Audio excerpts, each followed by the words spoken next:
Eli Jackson Bear is a spiritual teacher and the author of Wake Up and Roar, Satsang with Papaji, Sudden Awakening, Stop Your Mind, Open Your Heart, and Discover Your True Nature, An Outlaw Makes It Home, The Awakening of a Spiritual Revolutionary, and a new edition of From Fixation to Freedom, The Enneagram of Liberation.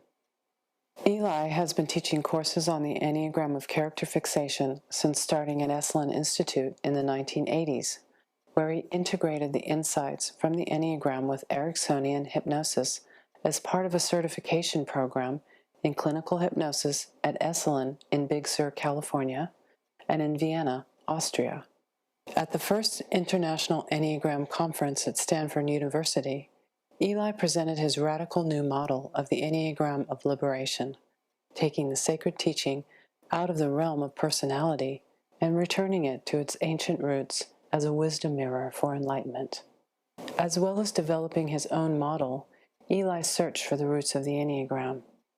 Believing it was a Sufi teaching, Eli was initiated into a Sufi clan in Morocco and was going to Pakistan in search of the hidden teaching when he discovered his teacher, H.W.L. Punja, a disciple of the great Indian saint Ramana Maharshi. Eli integrates the non-dual transmission of these two enlightened teachers into his teaching of the Enneagram.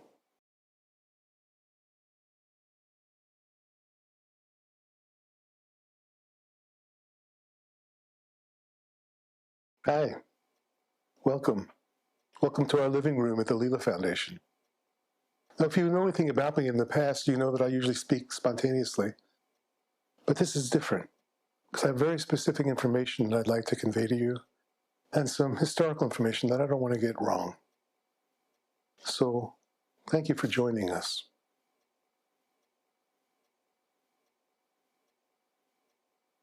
What's important here is that this information has been held as a secret, sacred teaching for over 2,000 years. So what is sacred? First of all, and why is secret, second of all? So the interesting thing about sacred is it's commercialized now. Christmas cards can be sacred. Sacred is used in so many different ways. So let me tell you how I understand it. Where my understanding first came from was from my Uncle Henry. Uncle Henry was the medicine pipe holder of the Arapaho people. They call themselves the Blue Sky people, and Henry Tyler was his white man's name. But as the medicine pipe holder, he led sacred sweat lodges, and I learned how to build and run a sweat lodge from him. And the thing about a sweat lodge is when you enter, you're entering the return to the womb of Mother Earth. And so you enter on your hands and knees through a very small opening.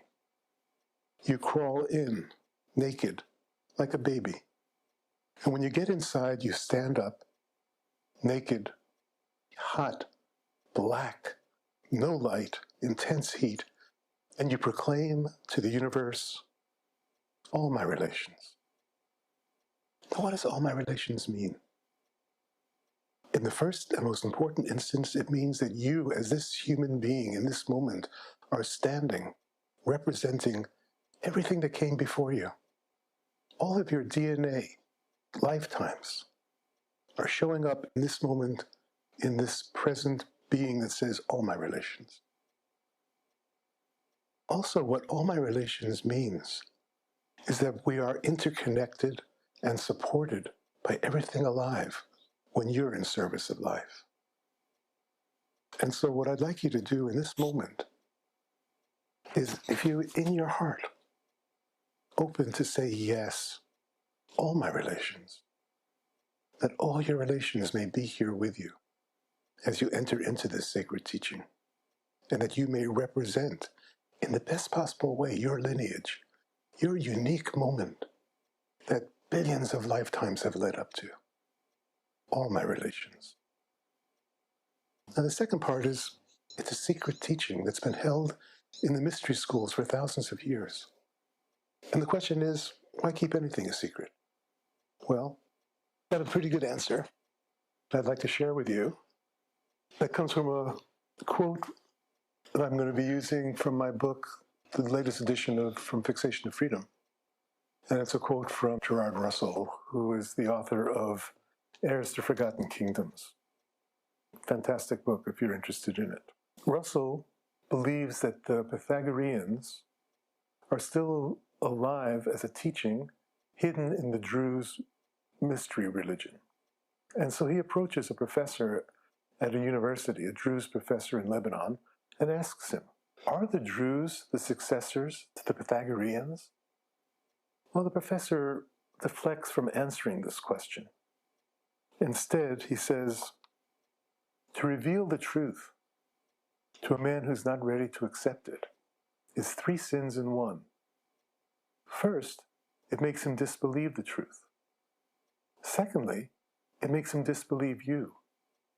And thirdly, it makes him say that the truth is nonsense.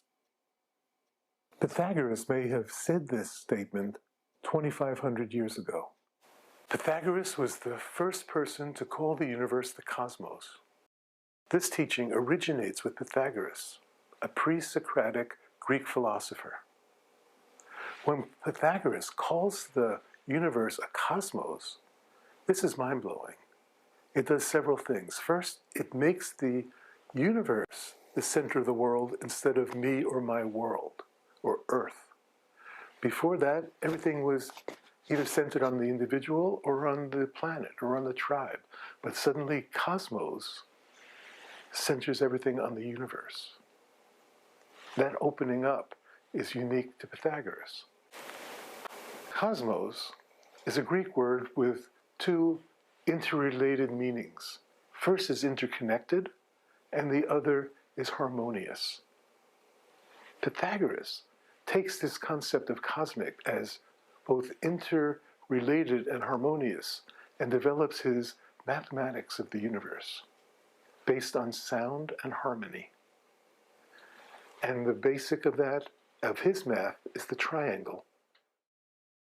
The Enneagram, the first time we see it, comes from one of Pythagoras' students, because Pythagoras never wrote anything down. And what Pythagoras has gifted us with is taking the Enneagram and applying it to the human psyche, so that we have a physical model for how matter comes into form. And in that way we can see the psyche and make a distinction between essence and ego. And that's the gift that Pythagoras has passed on to us today. One of the great gifts they gave us, the Enneagram, was first brought to light in the West by Gurdjieff, an Armenian mystic who was teaching in Russia around the early 1900s. Now, Gurdjieff claims to have learned it from the mystery schools in Central Asia. I first found Gurdjieff through his student, P.D. Ouspensky, who wrote In Search of the Miraculous. And in Search of the Miraculous, he lays out Gurdjieff's complete teachings, including the Enneagram and his whole cosmology, which only now do I realize is Pythagorean. Now, when Gurdjieff was teaching it, he said everyone has a fixation, and he called it a chief feature. And he said the students that he was working with in Russia, he said if they ever knew their chief feature, they would die of shock. They were so oblivious to their own animal fixated nature. We're still that way in a certain way, in that we haven't looked more deeply at the part of ourselves where we are most asleep. And that's the gift that the Enneagram gives to us. Now, the Enneagram next comes to light after Gurdjieff through Oscar Chazo, who started the Eureka Institute in Eureka, Chile, where he taught his version of the Enneagram, and he called it the Enneagram of Personality. It was a major milestone, because what Chazo brought was he fleshed out the different fixations so that they now had characteristics that were easily recognizable. Oscar taught this system to Claudio Naranjo, a Chilean psychotherapist living in Berkeley. Claudio brought the teachings to Gurdjieff's study group of Berkeley psychotherapists, and they fleshed out the psychology of all the different fixations. Again, though, it was still called the Enneagram of Personality. I learned the system through that group. Those are my teachers of the Enneagram, and I learned insights from all of them deepening understanding of the psychology, but it was still framed as the Enneagram of personality, and in that way, it was still limited in its depth of insight. And so now that all the secret teachings have become open, what are we to do? In Pythagoras' time, he required years of silence and testing before you were ready to have the secrets revealed to you. And he insisted on vows of silence. And that's been perpetuated now for 2,500 years. Luckily, I never took any vows of silence. And my teacher said, my teacher Papaji, that I met at the end of my spiritual search in 1990, he said, if you've gotten this far, you're ready to go all the way. And so, I invite you to hold this as a sacred teaching. Don't trivialize it. Don't misuse it. Don't use it as a way to become a better ego or a more spiritual ego, but use it to see yourself and to reveal the truth of the beauty and love that's always been here. The silence of your own intelligence that's always been shining. It's possible for that to reveal itself if you're willing to look in the mirror and see the false identifications. If you're willing to tell the truth, you must be willing to uncover the lies that you've been telling yourself to keep your ego functioning. And that's what we're going to be doing here together, is discovering a deeper truth and holding it in the sacred space that all beings may be liberated, happy and free. Thank you. Ramana Maharshi, the great enlightened sage and saint who died in 1950, wrote, and I quote, "The personal entity which identifies its existence with life in the physical body and calls itself I is the ego. The physical body, which is inherently inert, has no ego sense. The self, which is pure consciousness, has no ego sense. Between these two, there mysteriously arises the ego sense, which is the I thought. This ego, or separate personal identity, is at the root of all suffering in life. Therefore, it is to be destroyed by any means possible. This is liberation, or enlightenment, or self-realization."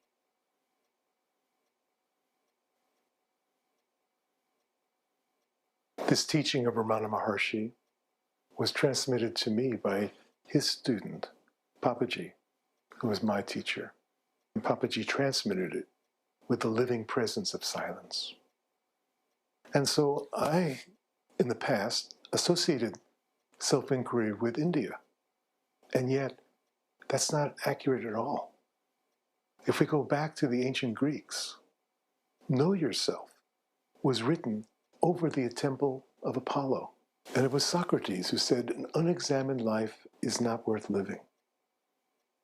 Herodotus, considered the first historian, and in those days, the same word for history and inquiry in Greek meant looking for the truth, searching for self-knowledge.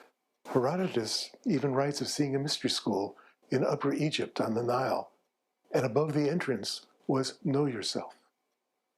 So within the past several thousand years, this has been alive in the human family, to discover the truth of who I really am. And the Enneagram gives us this important key to see who we thought we are, to see who we believe ourselves to be, to see everything that we call me and discover, is it real or not? Is it really who I am? The Enneagram shows us such precise patterns of emotions, thinking and feeling, behaving, that we know they're mechanical. And once you see the mechanics of it, that's why they're called numbers. So number 7, number 4, number 9 means it's a mechanical object. It's not consciousness. It's not living love. Living love doesn't have a number. Intelligent compassion isn't a fixation. So once you start to see the specifics of the thoughts, feelings, behaviors, attitudes, philosophies of the fixation, and you know it's mechanical, you can say, well, is that really me? Is that who I am? And if you look deeper and go beyond it, you find the truth of yourself. My teacher, Papaji, said, the truth is silence, and silence is always already here. Don't settle for knowing. Don't settle for remembering. Don't grasp it. Don't try to hold it. Don't practice it. Don't keep it. Simply let it be as it is. Let silence reign, and intelligent love manifests itself quite naturally.